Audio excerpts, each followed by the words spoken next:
Are you ready? శత్రువు ఏదో చేద్దాం అనుకున్నాడు. అమ్మ ఆ సగం ఆ అమ్మ మిగతా వాళ్ళు అందరూ చంద్రమంలో కూర్చున్నట్టున్నారు. నువ్వే చెప్పాలమ్మా మీరు. శత్రువు ఏదో చేద్దాం అనుకున్నాడు, కానీ హిజ్కియా ఎవరండి?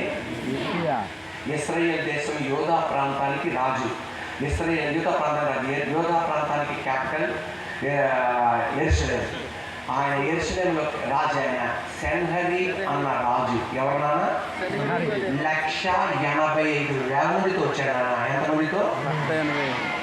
అప్పటి సంఘ చరిత్ర హిస్టోరియన్ ప్రకారం హిజ్కియాకు ఉన్న సైన్యం ఎంత తెలుసా?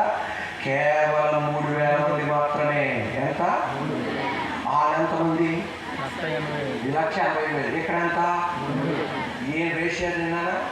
బైబిల్ చెప్తుంది హిజ్కియా గాలికి చెట్టాకి ఎలా ఊగుతుందో, కొమ్మ ఎలా కదులుతుందో భయంతో వణికిపోతుండగా ఒక పాట పాడాడు. ఒక భక్తుడు రాసిన పాట.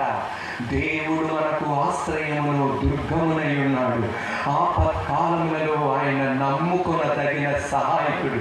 కావున భూమి మార్పు నొందినను, నడి సముద్రములలో పర్వతములు మునిగినను, ఆ పర్వతములకు నురుగు కట్టినను మనము భయపడము.